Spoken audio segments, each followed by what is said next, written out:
Hello story lovers, welcome back to my channel 'Prema Pallaki' part 13. వామ్మో! ఈ రాక్షసుడికి అనుమానం వచ్చిందా ఏంటి? అని సత్య తనలో తను గొణుగుతుంటే, అబ్బా! మా అన్నయ్య రాక్షసుడైతే మీ అన్నయ్య శ్రీరామచంద్రుడు అనుకుంటున్నావా? వాళ్ళిద్దరూ అదే జాతి. ఎక్కువ మాట్లాడకు అని పక్కనున్న ధృతి తిట్టడంతో, నువ్విక్కడే ఉన్నావా? అని సత్య మొహం మాడు పెట్టుకుంది. మరి లేకపోతే ఏంటి? మా వాళ్ళని రెచ్చగొట్టి మరీ గొడవ పెట్టుకుని, మీ అన్నయ్య వేషాలు నీకు కనిపించవు గానీ, మా అన్నయ్య మాత్రం నీకు రాక్షసుడా అనగానే నీకో దండమే తల్లి. బుద్ధి తక్కువయి నోరు జారి చచ్చాను అని సత్య నమస్కారం పెట్టడంతో అప్పుడు ధృతి మనసు శాంతించింది.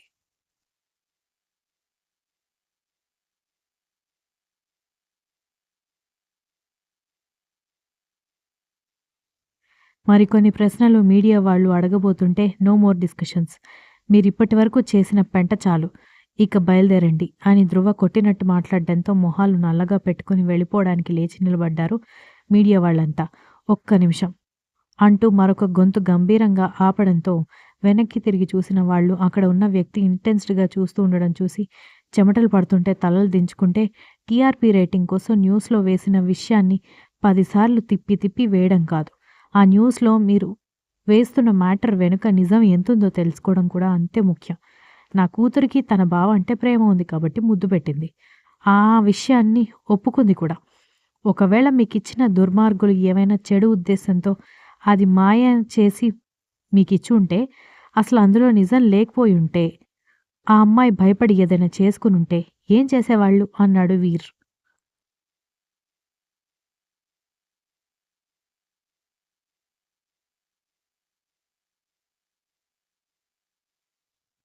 శక్తికి వాళ్ళ మామ అంటే ఎంత కోపమున్నా కూడా యాజ్ ఇట్ ఈజ్ ఇదే డౌట్ అతని మనసులో మెదులుతూ ఉండడంతో వాళ్ళేం సమాధానం చెప్తారో అన్నట్టుగా మీడియా వాళ్ళ వైపు చూశాడు.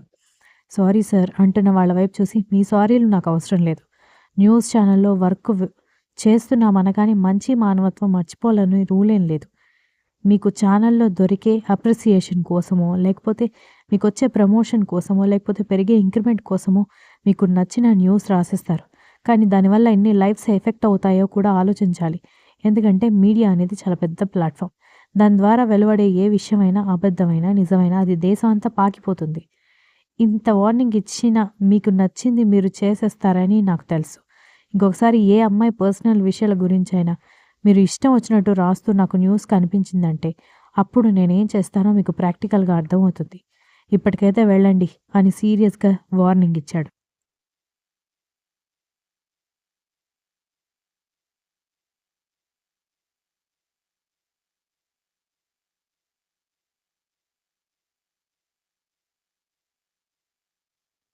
వాళ్ళందరూ వెళ్ళిపోవడంతో అక్కడొక రకమైన నిశ్శబ్దం ఆవరించింది. అప్పటి వరకు మీడియాలో వాళ్ళ మొహాలు కనిపిస్తాయి కాబట్టి స్ట్రిక్ట్‌గా కూర్చున్న వాళ్ళందరి మనసుల్లో ఒక్కొక్కరికి ఒక్కొక్క రకం అల్లకల్లోలం రేగుతుంటే ఎవరితో ఎవరు ఏం మాట్లాడుకోకుండా అలాగే కూర్చున్నారు.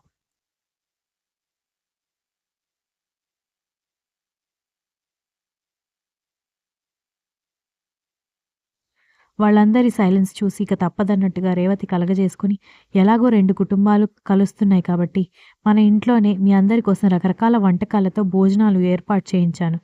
అలాగే నేను నా చిన్న కొడుకు కూడా పెళ్లి కుదిరినందుకు ఈవినింగ్ పార్టీ అరేంజ్ చేయించాలని అనుకుంటున్నాం అనడంతో ధ్రువ భార్య వైపు ఆశ్చర్యంగా చూశాడు.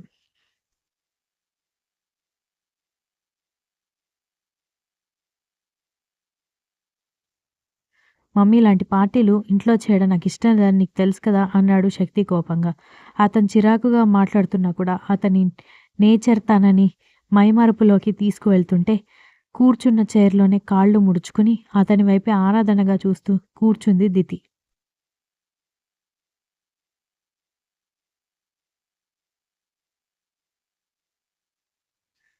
ఎంతో అందంగా దేవుడు ఆలోచించి సమకూర్చినట్టుగా ఉండే అతని అందమైన మొహంలో ఎప్పుడు మనస్ఫూర్తిగా నవ్వనేది ఆమె చూడనే లేదు. ఎప్పుడు చిరాకు పడుతూ రుసరుసలాడుతూనే ఉంటాడు.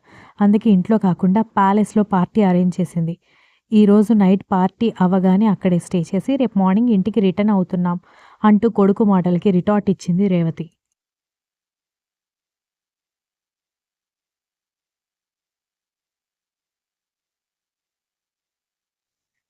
ఆవిడ కొడుక్కి వేసిన కౌంటర్‌కి ఎంత ఆపుకున్నా నవ్వు ఆపకపోయేసరికి ఆడవాళ్ళు మొత్తం పుసుక్కున నవ్వేసరికి వాళ్ళ అత్త వాళ్ళ వైపు తప్ప మరదళ్ళ వైపు సీరియస్‌గా చూడడంతో ధృతి ఇంక చందన తలలు దించితే దితి మాత్రం మొహం మీదే ముసిముసిగా నవ్వడం మొదలుపెట్టింది.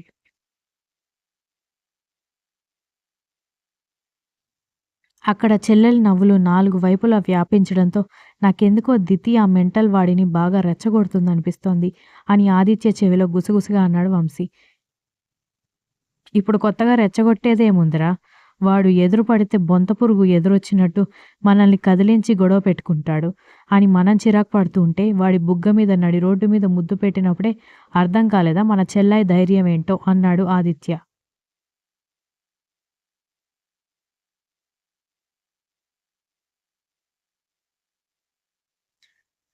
వంశీ అసహనంగా నిలబడ్డాడు. కాసేపటికి అందరూ తేరుకొని ఇష్టం లేకపోయినా ఇంట్లోకొచ్చి భోజనాలు చేసి ఎవరింటికి వాళ్ళు వెళ్ళి సాయంత్రం పార్టీ కోసం అప్పటికప్పుడు ఆన్‌లైన్‌లో షాపింగ్ చేసి సాయంత్రంలోపు ఇంటికి డ్రెసెస్ తెప్పించుకున్నారు. దితి నిజంగా పద్ధతి గల ఆడపిల్ల అయినా కూడా అప్పుడప్పుడు తను కూడా కొన్ని వెస్ట్రన్ డ్రెస్సులు వేస్తుంది. బికాజ్ చిన్నప్పటి నుంచి గారాబంగా ఇంకా డబ్బులు కాగితాల్లాగా కారుతున్న ఇంట్లో పెరిగింది కాబట్టి.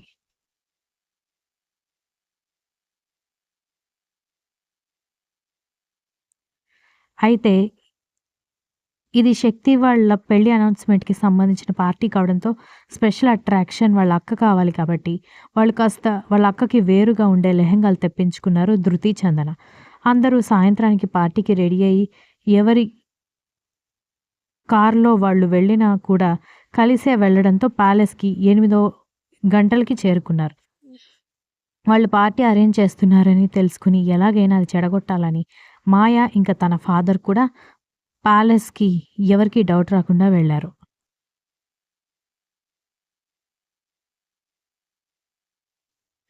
వీరు వాళ్ళ ఇంట్లో నుంచి వచ్చిన కార్స్‌లో కలిసిపోయి శక్తి వాళ్ళ కార్ వెళ్ళడంతో వాళ్ళందరూ ఎలా రెడీ అయ్యారో శక్తి వాళ్ళకి తెలీదు. పార్టీ జరిగే చోటికి మీడియా వాళ్ళు కూడా రావడంతో నీకు నచ్చినా నచ్చకపోయినా అమ్మాయి చేయి పట్టుకునే నువ్వు లోపలికి తీసుకురావాలి అని రేవతి ముందే వార్నింగ్ ఇవ్వడంతో ఇక తప్పక అందరూ లోపలికి వెళ్ళిపోయినా కూడా దితి కోసం వాళ్ళ కార్ దగ్గర నిలబడ్డాడు శక్తి.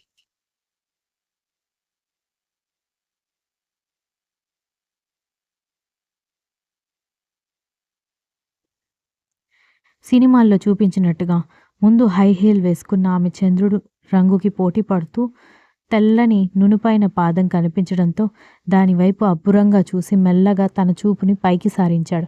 పింక్ కలర్ డైమండ్ రూబీ కలర్లో ఉన్న లెహెంగాలో మెరిసిపోతున్న ఆమెని చూసి నోరు తెరుచుకోవడం అతని వంతైంది. దానికి తోడు బుజ్జిగా ముద్దుగా ఉన్న నాభి మనసు దోచేసింది. ఫ్యామిలీ మధ్య మంచి రిలేషన్స్ లేకపోవడంతో ఆమె ఫంక్షన్ అప్పుడు వీళ్ళెవ్వరూ వెళ్ళకపోవడంతో ఆమె ఎంత అందంగా రెడీ అయిందో అతనికి తెలీదు. అసలు ఓణి వేసుకున్నప్పుడు ఎప్పుడూ అతను ఆమెను చూడలేదు.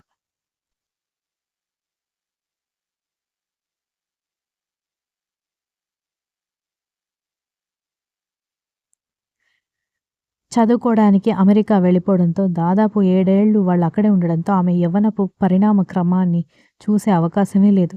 కారు దిగి బావ వైపు చూసి సైలెంట్‌గా నిలబడి ఎంతసేపటికి అతను కదలక మెదలక ఉండేసరికి బావ అని పిలవడంతో ఈ లోకంలోకొచ్చాడు.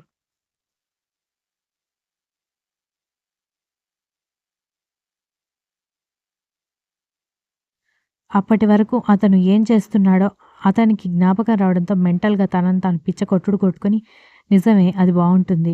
అంత మాత్రాన కళ్ళప్పగించుకొని చూడాలా ఇడియట్! దానికి విషయం అర్థమైతే ఎంత అసహ్యంగా ఉండేది. అయినా ఎప్పుడూ లేనిది దాన్ని చూస్తే వీక్ అయిపోతున్నావేంట్రా?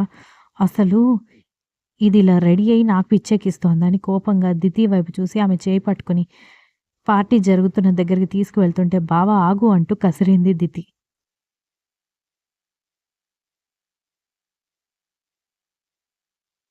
వాళ్ళిద్దరిని పక్కపక్కన చూస్తున్న వెయిటర్‌లా ఉన్న మాయ కడుపు రగిలిపోతుంటే ఏదో ఒకటి చేయాలన్న ధ్యాసలో వాళ్ళ దగ్గరికెళ్ళింది.